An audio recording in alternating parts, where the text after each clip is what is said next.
Porque la palabra de Dios es viva y eficaz y más cortante que una espada de dos filos. Y hablamos ya de la macaira, que era la espada de dos filos que utilizaba el ejército romano, que para la época era el arma letal, era el AK-47 de la época. Entonces, que penetra hasta partir el alma y el espíritu, las coyunturas y los tuétanos, y discierne los pensamientos y las intenciones del corazón. Porque toda la escritura es respirada por Dios y útil para enseñar, para corregir, para instruir al hombre y la mujer de Dios. Y también nos dice, procura con diligencia presentarte a Dios aprobado como obrero que no tiene de qué avergonzarse, que maneja con precisión la palabra de verdad. Y se está refiriendo a que la palabra de verdad es porque Dios es un espíritu y a Dios hay que adorarle en espíritu y en verdad. Y se trata de estar llenos del Espíritu Santo. Nada de que avergonzarse es presentarse ante Dios y decirle, Padre, he cometido tal o cual pecado. No hace falta un sacerdote, no hace falta un pastor, no hace falta ningún tipo de individuo que interceda ante Dios por nosotros. Porque de hecho el Espíritu Santo es quien intercede ante nosotros, ante Dios. Solamente tenemos que presentarnos como obrero que no tiene de qué avergonzarse, citando nuestro pecado, reconociéndolo ante Dios, para que entonces Él, haciendo efectivo el pago de Cristo en la cruz en nuestras vidas, podamos estar blancos como la nieve y disfrutar del banquete espiritual. Así que unos breves instantes para que podamos concentrarnos en este momento en el estudio de la palabra de Dios, en la intimidad de su alma, reconocer sus pecados ante Dios y poder iniciar la clase de hoy. Gracias a Dios Padre por esta oportunidad y este maravilloso privilegio que nos das de poder presentarnos ante ti para poder estudiar tu palabra. Te pedimos que vengas a hacer claro este mensaje a fin de que podamos metabolizarlo para poder continuar el estudio y el crecimiento espiritual, así como nuestro Señor Jesucristo lo logró todo en la cruz. En el nombre de su majestad Jesucristo. Amén. Bien, continuando con el tema de la muerte, en la clase anterior estuvimos viendo 4 tipos de muerte. Vamos a ver el punto número 5, donde se habla de la muerte temporal del cristiano. De hecho, esa muerte temporal es la separación temporal de Dios cuando estamos fuera de comunión. Justamente de lo que habló casi todas nuestras clases al momento de iniciar, que es el tema de citar nuestros pecados. Y es interesante como en 1 Juan 1.9 nos dice sí, que es decir, ese sí es un tercero condicional del griego, que quiere decir a lo mejor sí, a lo mejor no. Es decir, la decisión es nuestra. Si citamos, y citar es homologueo, que fue un término legalista, no, mejor dicho, legalista no, fue un término jurídico, mejor dicho, que se utilizó en Grecia y Roma para referirse, de hecho en griego, para referirse a si citamos un caso legal, es decir, hay un juicio en el cual la pena fue asignada a alguien o un determinado resultado y nosotros nos ajustamos a ese resultado haciendo mención a ese juicio que existió previamente. Es lo que se llamaría en términos legales actualmente jurisprudencia.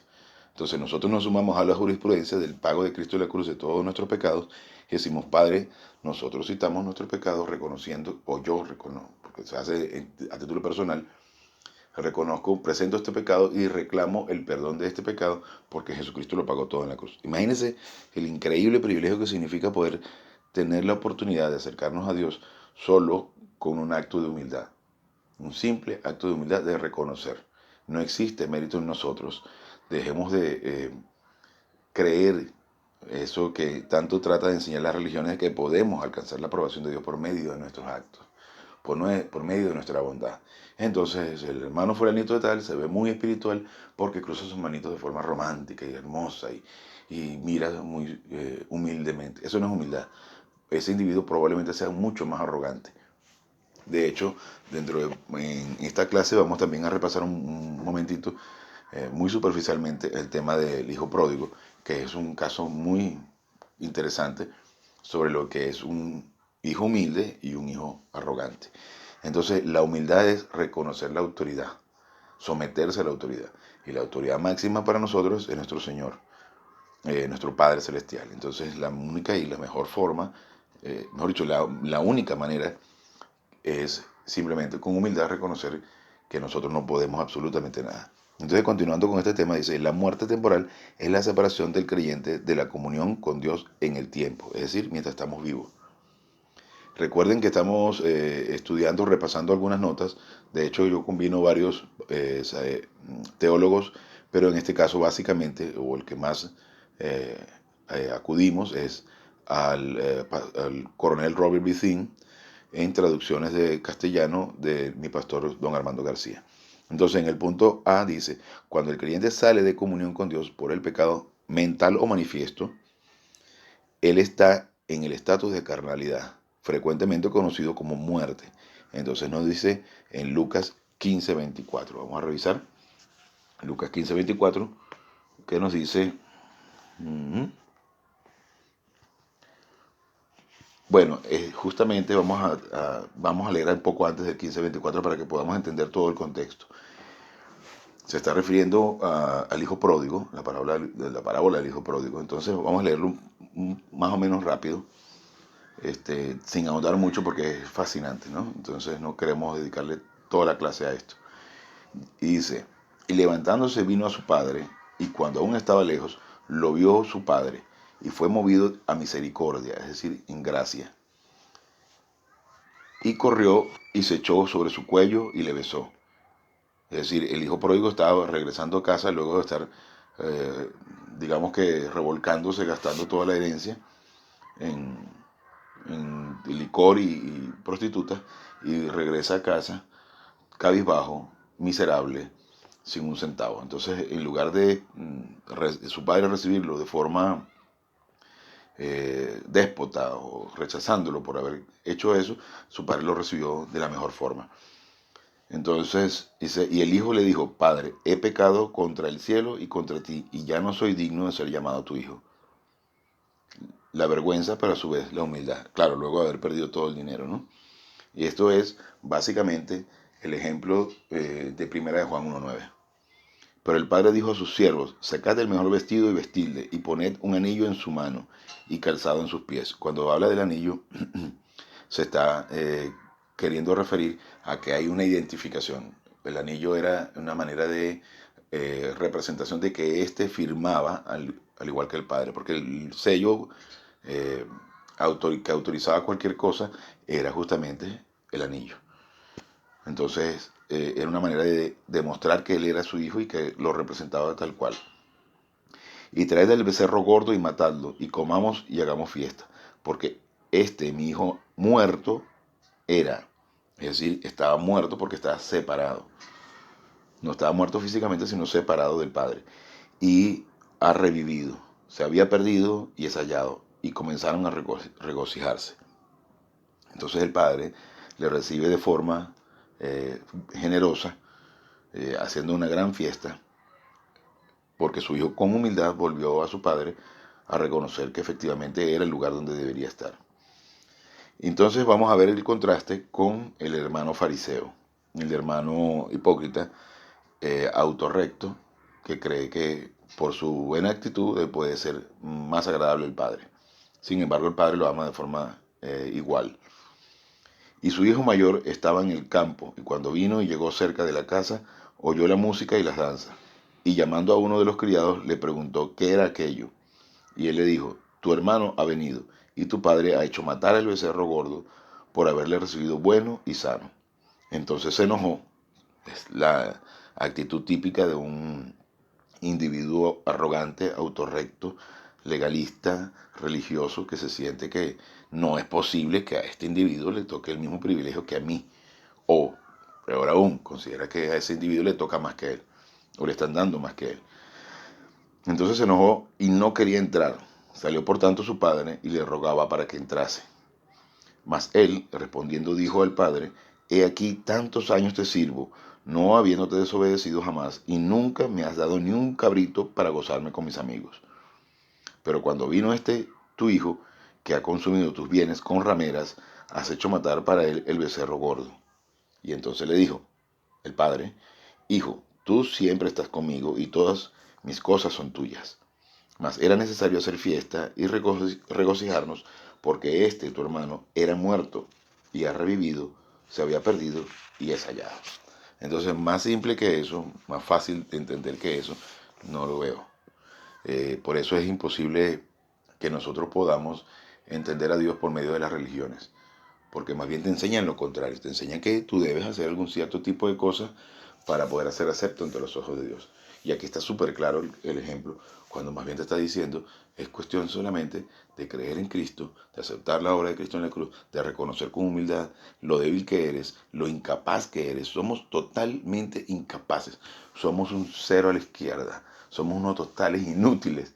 Y entonces, claro, para la gente podrá sonar desagradable, horrible que yo diga esto, pero es que efectivamente así es. Somos unos totales inútiles. Entonces, wow, que no puede ser. Porque es que yo soy bueno. Claro, lo que pasa es que la arrogancia humana, que fue justamente el primer pecado que se cometió en el universo, que fue el pecado de Satanás, entonces la arrogancia humana te dice, no, tú tienes que llenarte de ti. Nosotros lo dicen con esas palabras, pero es que tú tienes que ser bueno. Y nadie es bueno, nos lo dice la Biblia claramente. Tienes que hacer buenas obras. Y no, es imposible, no puedes hacer buenas obras. No existe ni una sola buena obra en el género humano que pueda agradar a Dios. Ni todas las buenas obras reunidas, ni las millones de obras buenas en la naturaleza del pecado pueden alcanzar la aprobación de Dios. Solo una, y una nada más, que es la obra de Cristo en la cruz.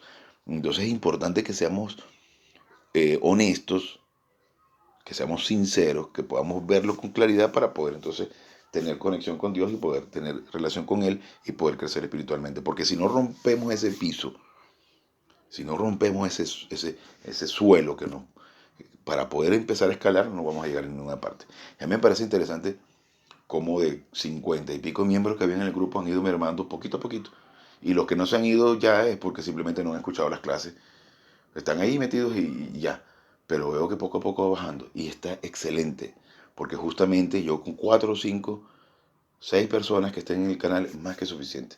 Porque esto es un alimento que es demasiado exclusivo, especial y delicioso como para que lo coma mucha gente. Me parece que tener 29, 30 miembros en el canal es una exageración, es una multitud, porque lo que se requiere son 5 o 6. A mí me parece increíble cuando hay, ves en YouTube no vamos a hablar de youtubers famosos y todo lo demás, pero vamos a hablar de clases de religión bíblicas, de clases religiosas de pastores, por ejemplo, de iglesias numerosas, y tienen millones de reproducciones, porque Alá digamos que acarician el ego humano, disfrutan con hacer sentir bien a la gente, entonces manipulan la parte sentimental y tienen millones de reproducciones. Pero es una clase de Biblia hecha por mi pastor, muy concreta, muy bien condensada, con muchísima información, que es una total delicia y tiene 3 reproducciones, 2 reproducciones.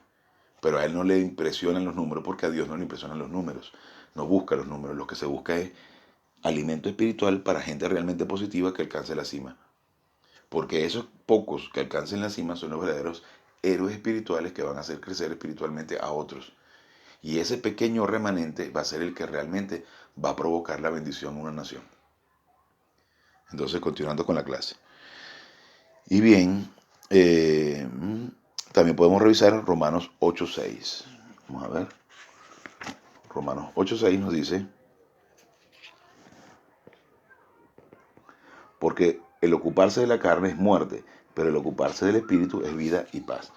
No se está refiriendo a ocuparse de la carne, está refiriéndose a justamente a eso de intentar satisfacer la carne. Y no se está refiriendo a los placeres mundanos como drogas, alcohol y todo ese tipo de cosas. No solamente es eso, se está también refiriendo obviamente a ese nivel de arrogancia al que nosotros podemos eh, saborear cuando nos sentimos mejor que los demás.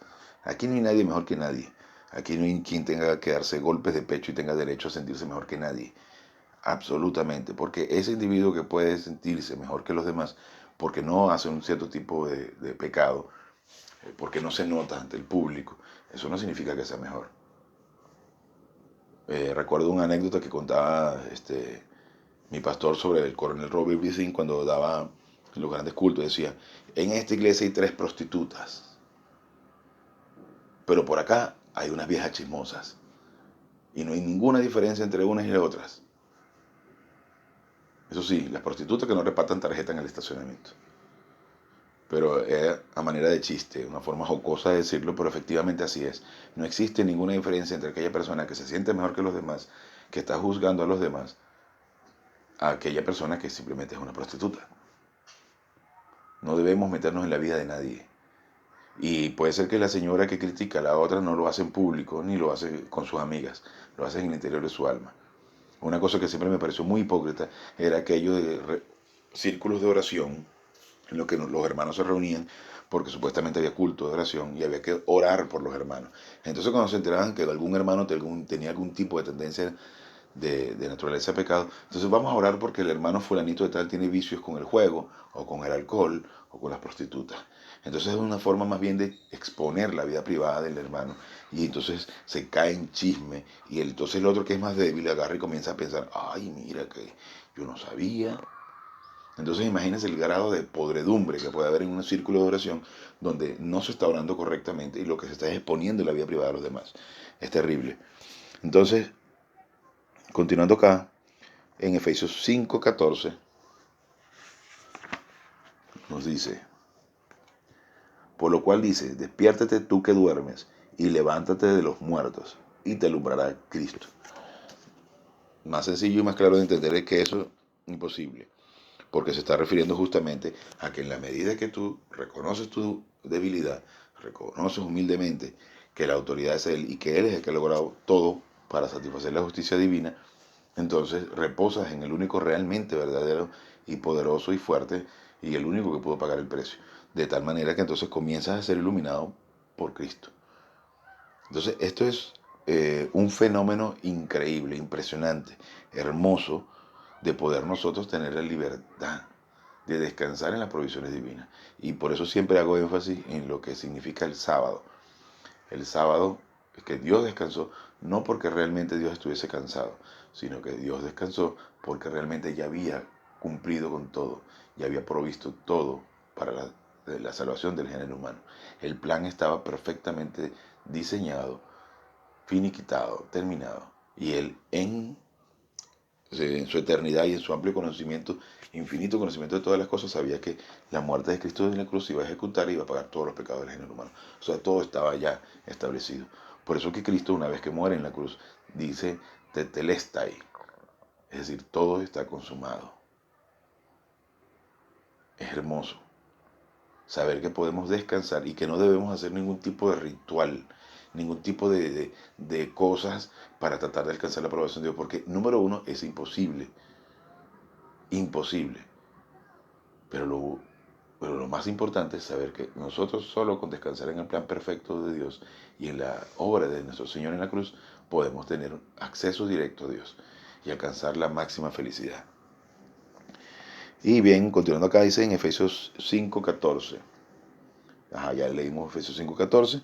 Vamos primera de Timoteo 5:6.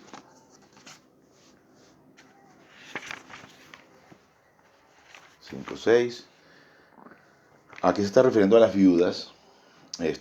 Vamos a leer en el 5, más la que en verdad es viuda y ha quedado sola, espera en Dios, y es diligente en súplicas y oraciones noche y día. Pero la que se entrega a los placeres viviendo está muerta. Y no se refiere solamente a los placeres del cuerpo, sino también de los placeres, aquellos placeres mentales, ¿no? Vamos ahora a Santiago 1:15, que me parece sumamente interesante. Santiago 1:15 porque mucha gente lo utiliza, pero no lo interpreta como tiene que ser.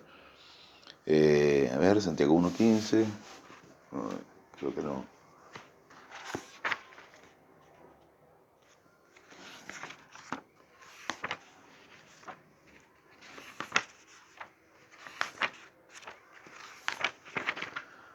Ajá, ahí está. Santiago 1:15.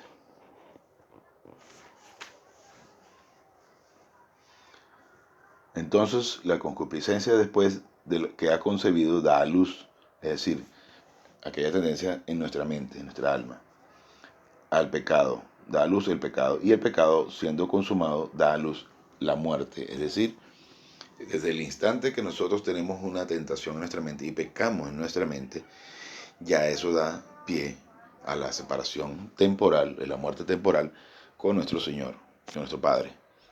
Muerte espiritual, muerte temporal en el caso de los cristianos. En el caso del no creyente, su mayor pecado es estar muerto. Continuando acá dice, continuando con el punto B del tema de la muerte temporal, dice, en 1 Juan 1.9, es el medio por el cual el creyente que está fuera de comunión puede recuperar comunión con Dios. Pero que había otra cosa en Santiago que quería tocar. Vamos a ver.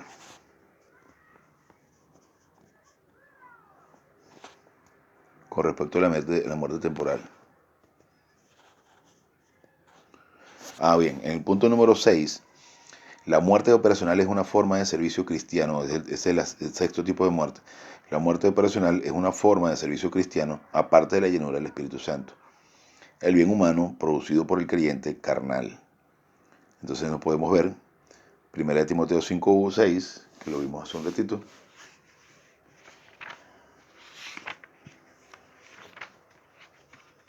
Vamos a ver.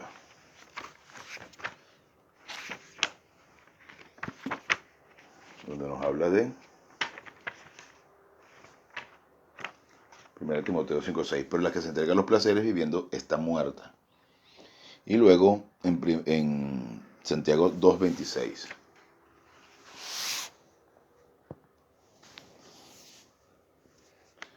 Asimismo también Rahab, la ramera, no fue justificada por obras cuando recibió a los mensajeros y los envió por otro camino.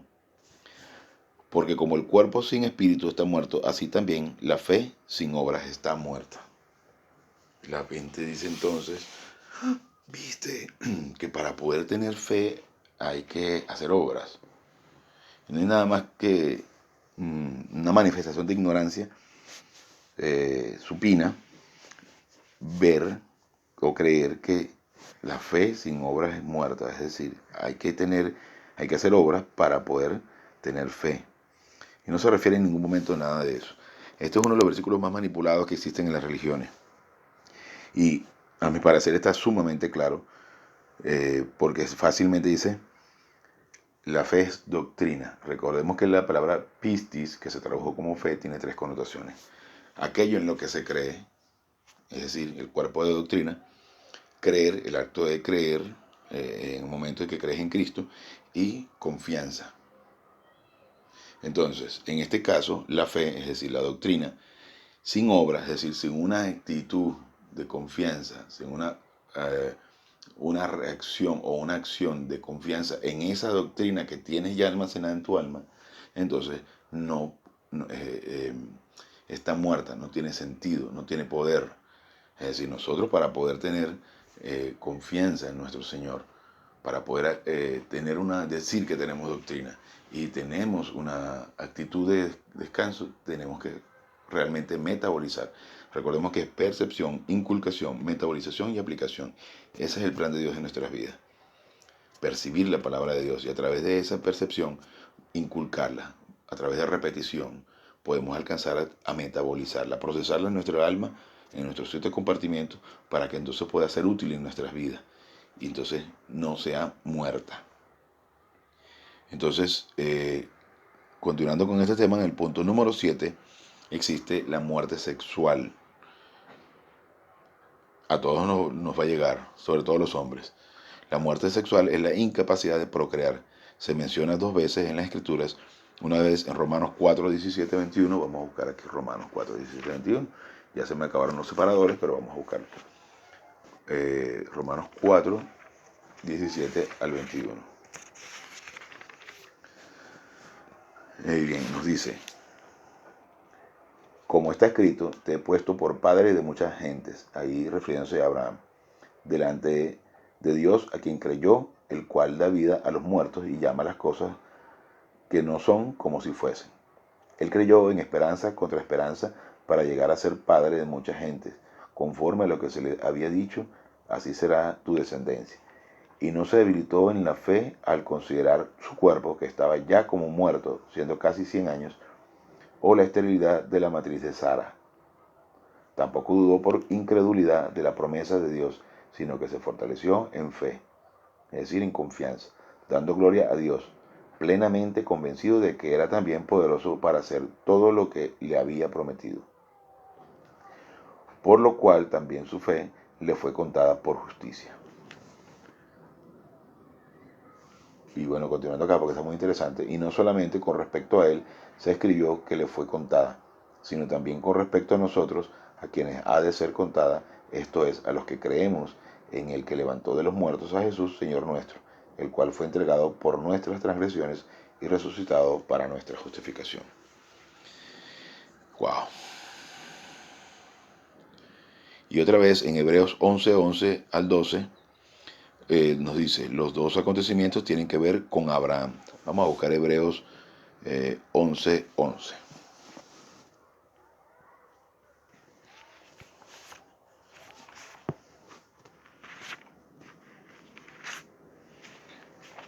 Ok, dice aquí, por la fe también la misma Sara, siendo estéril, recibió fuerza para concebir y dio a luz aún fuera de tiempo de la edad, porque creyó que era fiel quien lo había prometido. Por lo cual también de uno, y ese ya casi muerto, salieron como las estrellas del cielo, una en multitud, y como la arena innumerable que está en la orilla del mar. Entonces, esos son los 7 tipos de muertes, la que nos toca a nosotros los hombres, la séptima, y que es la muerte sexual, la muerte física obviamente, y la que debemos tomar más en consideración y estar más pendientes de ella es la muerte temporal, espiritual, que es la separación de nuestro Señor en el momento que cometemos algún tipo de independencia. Recuerden que el pecado es actuar independientemente de Dios. Entonces, en esa medida que nosotros comenzamos a ser conscientes de eso, podemos entonces citar nuestro pecado, estar en comunión con el Padre, para estar concentrados en Él, para entonces crecer en el conocimiento de la palabra de nuestro Señor Jesucristo, que es la mente de Cristo, que está aquí, que es la Biblia, que requiere de dedicación, de tiempo y de concentración, haciéndolo de la forma correcta, una vez identificado nuestro pastor, y decir, wow, aquí está la información, y pegarnos allí y estar constantemente firmes en el estudio y en la aplicación de la palabra de Dios. Y cuando nos demos cuenta, nuestra vida se habrá transformado y podremos entender que cómo el mundo puede estar desmoronándose y nosotros podemos estar en paz, en tranquilidad, concentrados en la única persona realmente importante en el universo, que es nuestro Señor Jesucristo. Y con Él, por supuesto, sentados a la diestra de Dios Padre. Entonces, en esa medida, llegaremos a la máxima cima, descansaremos en Él, alcanzaremos la máxima felicidad, habremos acumulado premios, algunos materiales acá en la tierra, pero los mejores son los espirituales y las condecoraciones que alcanzaremos en el tercer cielo una vez nos encontremos cara a cara con nuestro Padre. Entonces, de eso se trata la vida espiritual. Y con esto terminamos la clase de hoy. Una pequeña oración y nos retiramos. Gracias a Dios Padre por esta increíble oportunidad, este maravilloso privilegio que nos das de poder estudiar tu maravilloso plan. Te pedimos que vengas a hacer claro este mensaje, a fin de que el Espíritu Santo haga claro este mensaje a nuestro espíritu humano y podamos alcanzar la máxima glorificación de tu nombre. En el nombre de su Majestad Jesucristo. Amén.